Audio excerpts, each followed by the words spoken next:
I've just realized that entire time my microphone has been muted. That's fantastic. Well, welcome to this evening's stream. Today we're going to be talking about pattern draping and drafting. Which is the right option for you? Is it draping on a mannequin like the one that is behind me? Or is it more using pre-made patterns, maybe altering pre-made patterns? Because both of them can be considered pattern draping and drafting. So there's, I think, a lot of contention around both of the subjects as to which is the superior option. And my really quick answer is I don't think there is a superior option. I don't think one thing fits everybody, and I think you have to go with what actually matches what you need at this stage in your sewing journey. So when I started off learning to sew, I started off using pre-made patterns or just sewing together little squares of fabric. So I was getting used to sewing in a straight line and all those sorts of things. Whereas I know that there are definitely people that the first time they sewed was basically making it themselves and just trying, to cut out a vague shape that looked sort of like a piece of clothing. So that's where it really is a little bit of personal choice, and we're really going to talk through what is the definition of pattern draping and drafting versus what are the benefits we get from using a pre-made pattern. So welcome to the people that have joined in. It's really nice to see a few people are actually here and listening. So hello, please do jump in the chat if you want to and say hi. I'm absolutely open to people asking questions. I'd love to hear any questions you've got along the way. So let's start by talking about what is really considered pattern draping. So pattern draping is throwing fabric over a model like the one that you can see behind me here-ish. And I can bring it a little bit, I'm going to bring it a little bit closer. I think that'll make it a bit easier for everyone to see.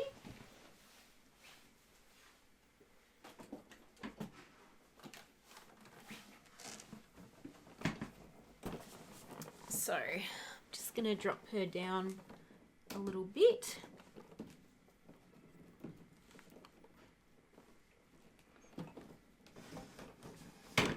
All right. So this is what we call a dress form. Now, a dress form can be used for various different things. I'm going to turn my camera a little bit so you can all see the dress form a little bit more. Now, a dress form is really, really good if you're just trying to get an idea in mind, or if you need to hang your clothes on something in a way that it would sit on a body and you just want to hem the bottom. Do you need a dress form? Absolutely not. They're definitely something that I would consider a luxury to have. They're a very nice investment, but they're not cheap. Now, these sorts of dress forms you can generally pick up from most sewing supply stores. They have very cheap versions at Spotlight, that's for sure. But they also have more expensive versions like this, which are changeable. So these little dials that you can see on the front here, what they do when you twist them is they expand the dress form out to make the measurements change. Now, this is a good place to start, especially if you are a beginner sewer, because these are usually anywhere from sort of $100 to $300 for these kind of dress forms. Now, if you are sewing for yourself and lots of other people, one that is adjustable is generally going to be a good option. If you're just sewing for yourself and you want a good quality dress form, then I would recommend JK Trading, particularly in Australia, has dress forms at a very reasonable price. So between $240 and $400 that are your more professional type dress forms. Now, I know that sounds pretty obnoxious to say, a reasonable price between $240 and $400. considering that a lot of custom dress forms cost upwards of $2,000. That's a pretty good price. There are also options with a company called Bootstrap Fashion where you can pop in your measurements and they'll send you a pattern to make a custom dress form out of calico or another heavy type of fabric. Now, I would not recommend those as a beginner sewer. They're a little bit intense and they definitely require a pretty good knowledge of sewing to put together before you attempt one of those. So, let's get back to the topic at hand of pattern draping. So pattern draping is where you're going to take a piece of fabric and you're going to mold it over this form in a way that is basically going to create a pattern for you. So for example, if we grabbed a piece of fabric that I've got sitting aside here, this is just a piece of cotton flannel, and let's say we wanted to do a V-neck top. Well, we could start with something like this, where we start pulling it over the dress form, smoothing things down and going, hey, you know, that's definitely, that's going to start with one piece. And then what we would do is we would start pinning on the dress form where we want this piece to sit and smoothing it out to start creating pieces. Now, the other option that you can do is get what is called fabric tape.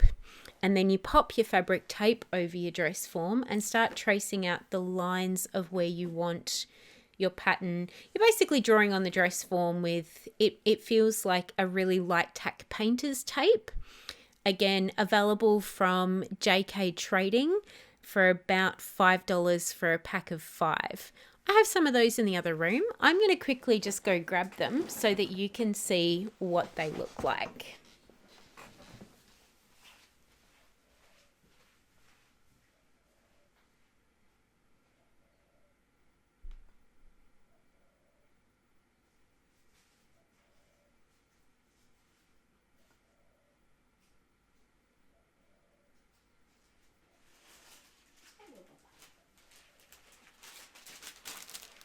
Okay, thank you for your patience, guys.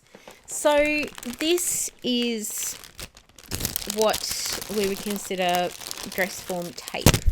So your dress form tape comes in various sizes. So this is quite a thin one. And it comes in thicker sizes as well. So I've got both a 3mm here and a 5mm form of this tape. And I also have it in red. Now, do I have a professional dress form? Absolutely, I do. It's in the other room and she's currently, I'm going to call her naked because I'm in the middle of patting her out to be the exact size of my body. So until she's got a slip over, we're not gonna go have a look at Chanel. And yes, I do name my dress forms. I've got Chanel Brunhilde, who's my bigger dress form, and this one. Actually, we don't have a name for her yet, but she's sort of my spare dress form that I use for people who are a bit of a smaller size, and we'll figure out a name for her. So this is the 5mm tape, and this is the 3mm tape. So obviously you can see there's a bit of a difference in size between the two of those. Now, the way that you would use your dress form tape instead of just draping over with fabric is find an end for a start, which is always fun on black tape. Where's my end? I can usually feel it with my finger a lot easier than I can actually see it. There it is. If it's going to open for me. There we go. So you would start grabbing bits of your tape and taping out where you want your lines to be. So for example, let's say we're going to do a little V-neck top and we wanted it to finish there. Now obviously this is easier when you don't have creases down the front of your mannequin like this one does. And then let's say we're going to go straight down the center line and we're going to stop there. So you can just break this tape off with your fingers. It's really, really easy to use. You can pick it up and reposition it let's say we want this line to be a little more off the shoulder, like that. There we go. So we've got our first line that we would be using. And then what we're also going to do, we're going to do an underbust line. So we want to go from the side seam under the bust, like that. And you basically use this tape to do your drafting of how you want the top to look. So let's say we wanted another style line that came from the same point in the shoulder over the bust line, and we're going to put it finishing there. And then we're going to mock in where we want our side seam to be, so around the shoulder. So we're going to, I'm going to cut a little bit of the tape off. So we would then do something like this, where we curve it around under the arm and go, hey, I want this to come under the arm like that. So you can start to see with this, we're starting to get a bit of a picture of here's what the front of this top could look like. Now, we can just drape on one side if we want a really symmetrical top. And then what we would do is when we're done with taping up, we come back in with some calico or some light cotton or whatever kind of fabric we're going to use. If we're doing stretch, great, go grab some stretch fabric. Most of the time with draping, you're going to find it's going to be done with woven fabrics. And then we come back over the dress form, we put our fabric over the top, we pin it down and we trace over these lines. And once we have this piece traced, we grab another bit of fabric. We put it over here and we smooth it out, and then we trace over this panel. And then what we do is we take those pieces that we've traced off and we turn them into a pattern on the flat. So that's what you would be considering draping a pattern. It's a lot of fun. I actually really enjoy making patterns this way. It's actually something that I'm myself still quite new at and still learning how to do.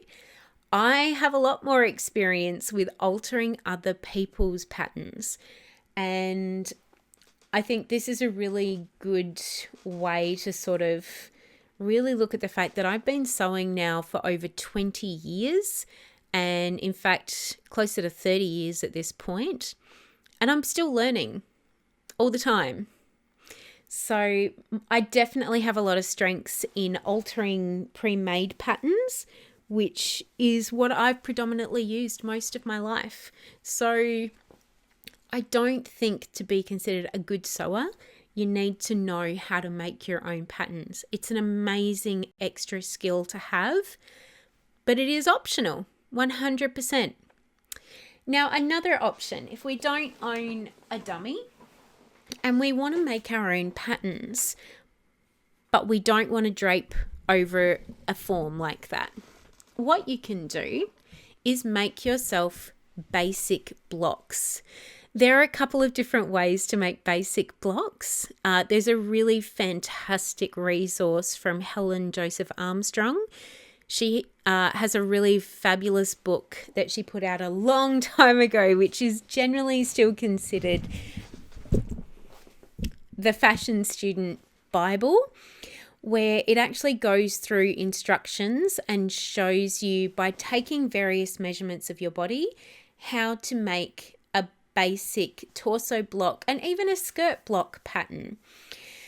Let's not talk about pant blocks. They're a whole different thing, and pants are just complicated. We're starting out simple and we're talking about torso blocks and skirt blocks.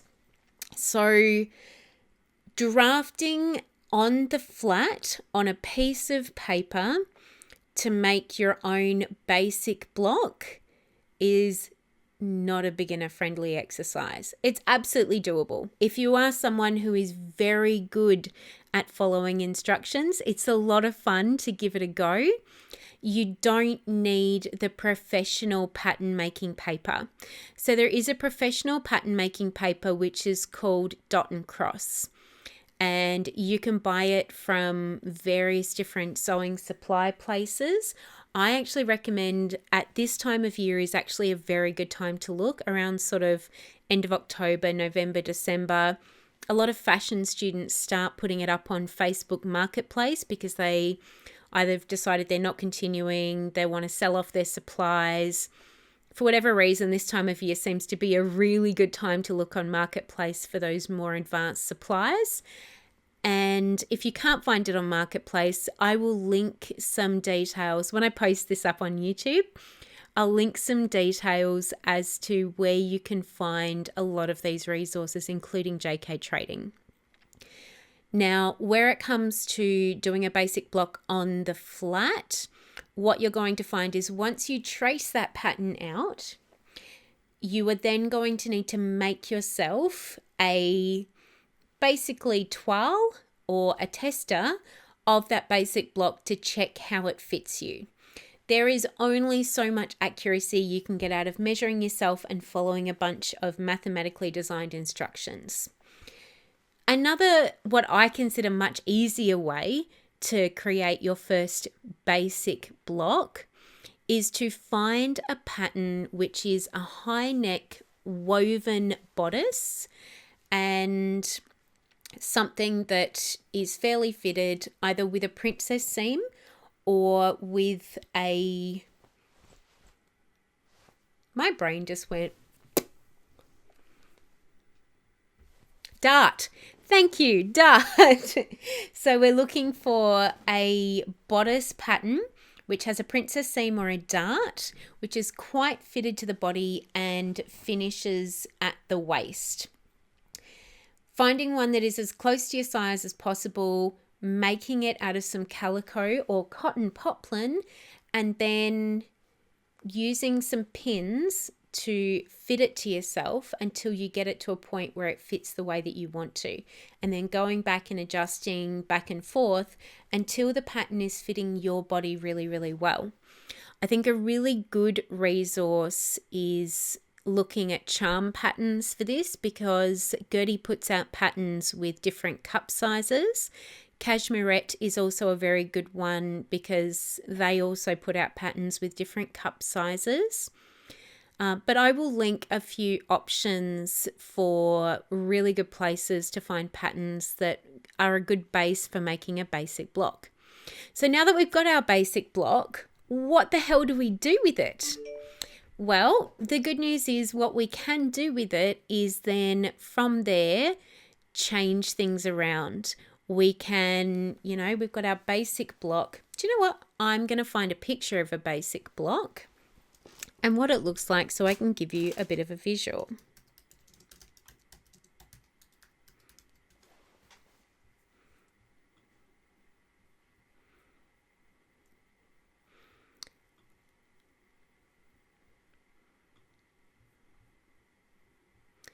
All right.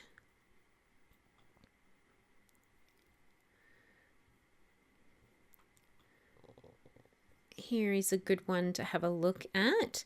So let's do a bit of a sharing the screen. Will make me a little bit smaller. That, my friends, is not the one that we're going for.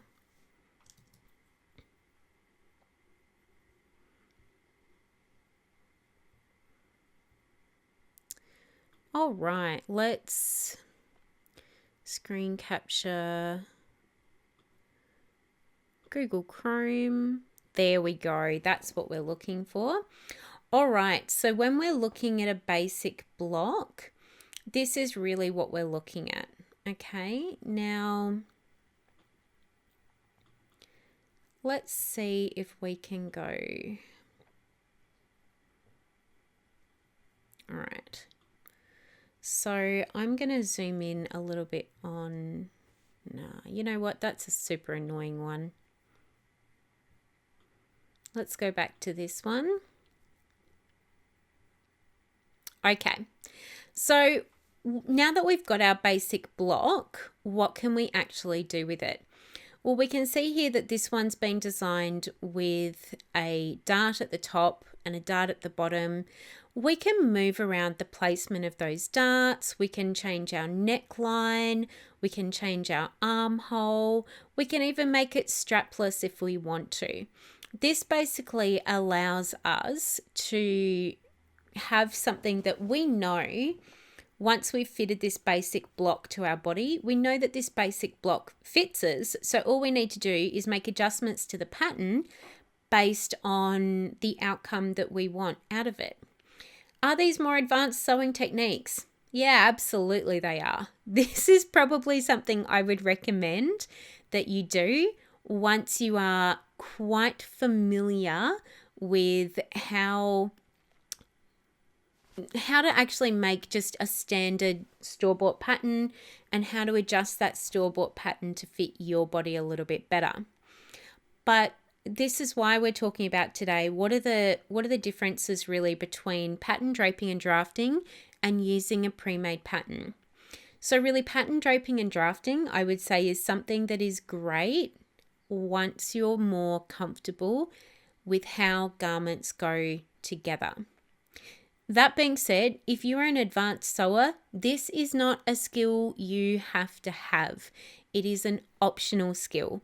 It is something that's going to give you more design flexibility and freedom, and is a really fun thing to do for some people and an absolute nightmare for others. If you look at some different videos on YouTube, The Closet Historian, absolutely amazing. I've recommended her a few times. She works entirely off of her own basic blocks, creating absolutely the most incredible designs and fashions for herself. Bianca Esposito is the creator's name. Definitely worth checking out her channel.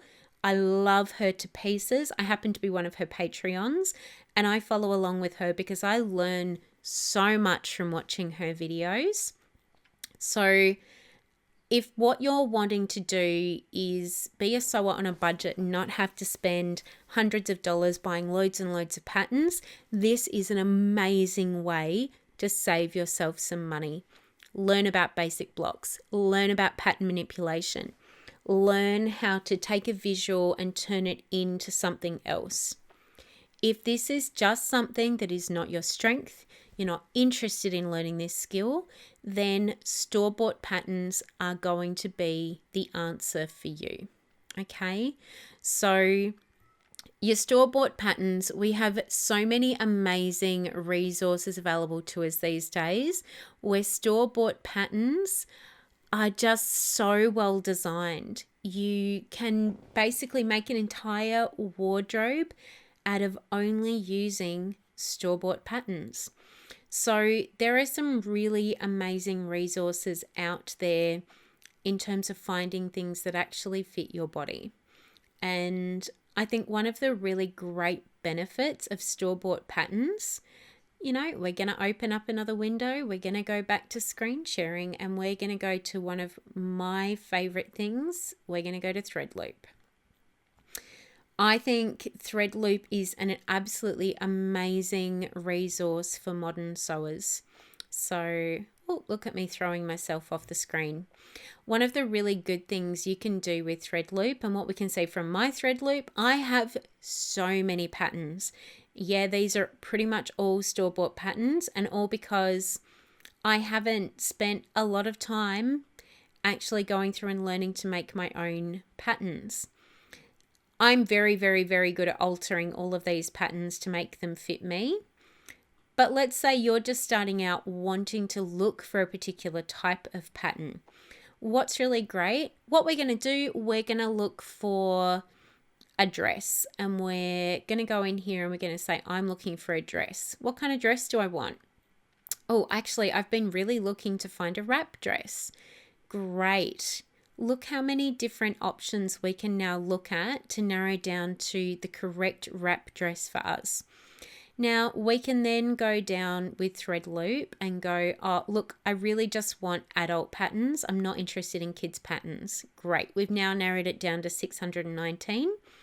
We're then going to say we're just looking for things that are feminine, and maybe we're just looking for PDF patterns. We're not interested in paper patterns at this point. Great. So now we're really starting to narrow down to what do we want? You know, what kind of format are we after? Are we looking for just indie patterns? Do we want to exclude indie patterns? Do we want to just look at free patterns? Amazing. Let's just look at free patterns. Great. There are 27 different patterns out there that are wrap dresses that we can go and look at, which we don't even have to pay for. Amazing. And these kind of resources, using them means that you can actually go out there and find patterns that match what you're looking for without you having the worry of having to design a pattern on your own or learn the skill of pattern draping and drafting. You can be an absolutely amazing sewer with years of learned skills and never, ever, ever learn how to make your own patterns. And you know what? That is completely valid. You don't have to. This is an optional skill. And where we do have so many different options available to us these days, it's one of those skills that I am going to say to you, if you want to learn it, fantastic, reach out to me and I can give you some really great options for where you can find that optional skill. Hi Gargath, how are you today? And yeah, look, Threadloop is absolutely amazing as a resource. It's very dangerous for someone like me who loves spending money on sewing patterns because I find way too many of them that I just want to go and buy. And at the end of the day, I definitely need to invest a little bit more time for myself even, because I am really invested in learning or more about pattern draping and drafting. My day's been amazing, thank you. My Friday is pretty much my day off, so it's why we're all getting together on a Friday night to talk about sewing. What better is there to talk about on a Friday night for those of us that are passionate about it, hey? So I guess when we're looking at summarizing what we've been chatting about tonight, pattern draping and drafting versus pre-made patterns, there isn't one superior option. There really genuinely isn't. You really need to find what are you comfortable with. You don't have to stay on that path forever. You can be 3 years down your path of pattern draping and drafting your own amazing patterns and go, you know what, I actually just don't enjoy this. I'm going to go back to using pre-made patterns. You can also be down your journey on using just pre-made patterns and going, you know what, I'm just really not finding there's a lot of patterns out there that fit the way that my body works. I really want to go and learn how to make my own basic blocks so that I can then design all of my own clothes on my own. Now, when we did start talking about basic blocks, I mentioned that pants are a bit of an anomaly. I don't necessarily think there is such thing as a basic block for pants because they're all a little bit different. Depending on what you really want to do with your pants, depends on what you're going to do in terms of altering them. I guess we can say, that you could make a basic pair of shorts, which you can then expand. So if you've got a pattern for a pair of shorts that works really well for you, great. Use it as your basic block. There are instructions in Helen Josephine's Armstrong's book as to how to make a pant block. I've been a little bit chicken to do it because I have a really awkward to fit body, and it's something that probably, to be honest with you, probably for me it's more than a hurdle than it is for most other people, mainly because I've got little mental blocks up about it myself. But you will find a lot of the time when you are looking online, and there are heaps of resources that just sell basic block patterns to get you started.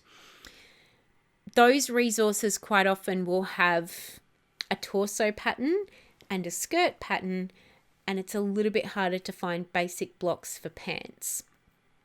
So it is well and truly worth it, especially if you are someone that is a little bit harder to fit, mainly because you're then going to be able to have clothes that just fit your body absolutely perfectly without having to make a toile and adjusting the toile every time you make a different pattern.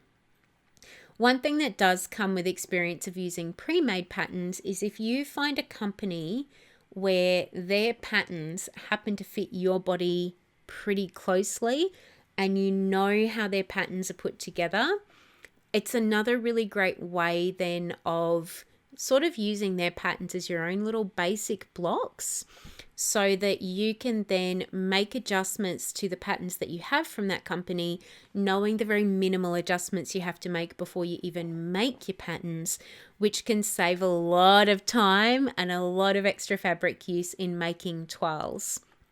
All of us have a stash of fabric, which is just your cheapy fabric that you've bought because you're like, oh, that's really cool. And then you look at it after a while and go, oh, actually, I don't know that I actually like that pattern so much. I'm going to use that to make a draft. But that runs out after a while. And not all of us have that, that block of fabric, which is just, oh, this is just my cheap crap fabric that I'll use for making drafts. Some of us are just buying our fabric because we find the really, really nice quality fabrics we want to use. But I guess that's a really good reason to have some cheap, crappy fabric around to make toiles so that when you are using that expensive, good quality fabric, you already know what you're going to make is going to fit you. Half of the reason that when we look at people's homemade clothes and there is this stigma around, oh, that looks so homemade, it's quite often because we're making patterns that don't actually fit us. And once you've figured out how to get that fit right and the style of clothing that actually suits your body, nobody's ever going to go, oh, that looks homemade. Everyone's going to be saying to you, oh my God, that dress is amazing. Where did you get that from? Or, oh, I love your pants. You have to tell me where you got them. And there is so much pride to be had in saying, oh my God, thank you. I made it myself. And the inevitable follow-up question of, can you make one for me? Never ever feel obligated to say yes to that. There is absolutely nothing wrong with having the boundary of, look, thank you so much. That's such a compliment, but I only make clothes for myself, or I only make clothes for my family. People who are going to push and say, hey, can you make an exception and make one for me? I'll happily pay you.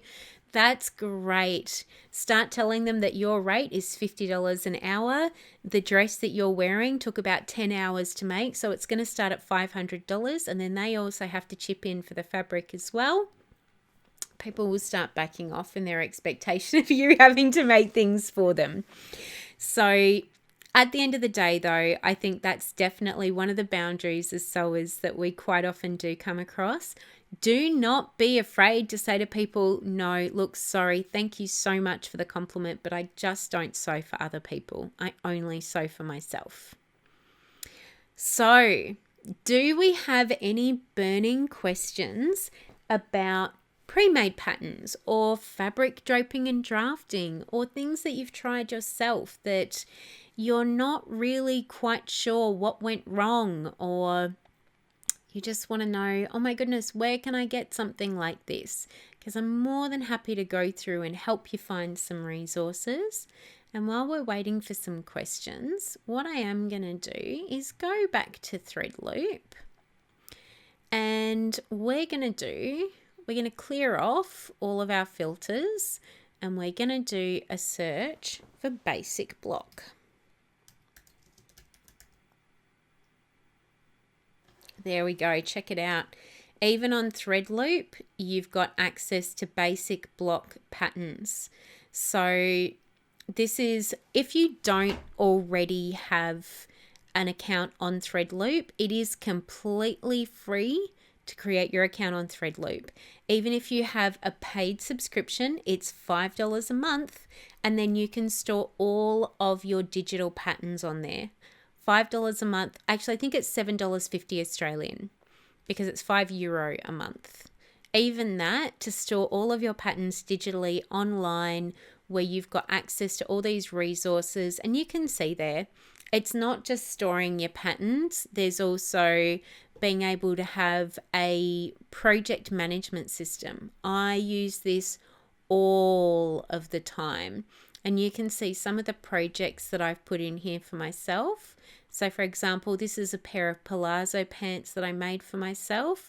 We can put in what's the pattern we've used, what fabric do we want to use, what notions are we going to be using, what was the outcome, what did it look like. So these were the pants when I was finished making them. I love these pants.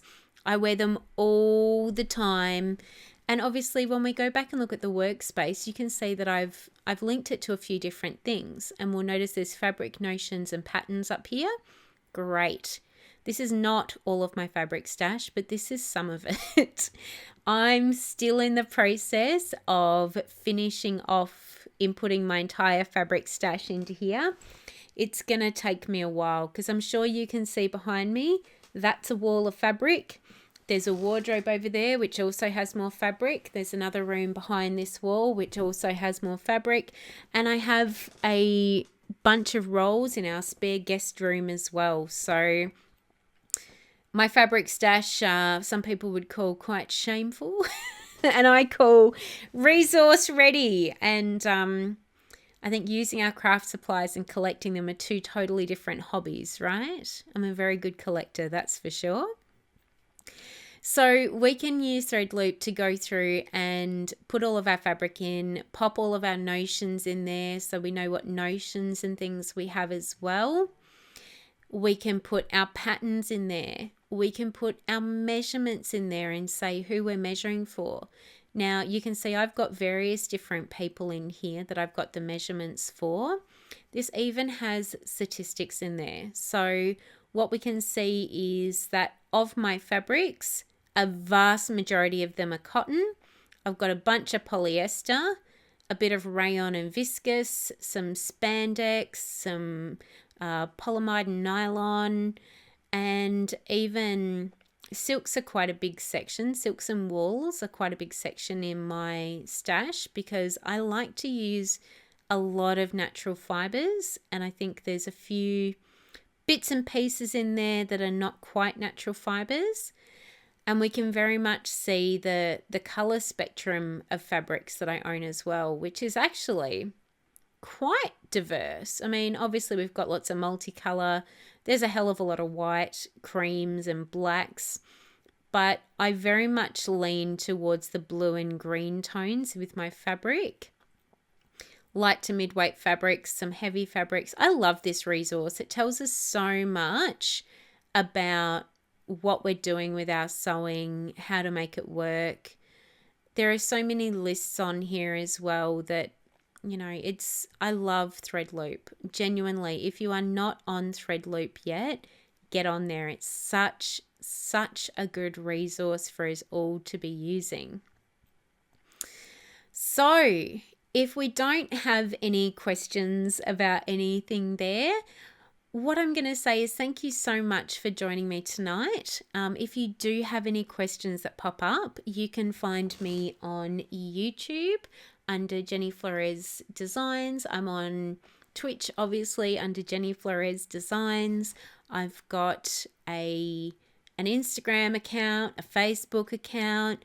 My email is available. Please do contact me if you've got any questions. I'm always more than happy to help. And this live streams always get posted after the fact, so you can go and find those over on YouTube. I put all of my links for resources and things below as well. Thank you so much for joining me on a Friday night, and I hope you all have a really fantastic weekend. See you later.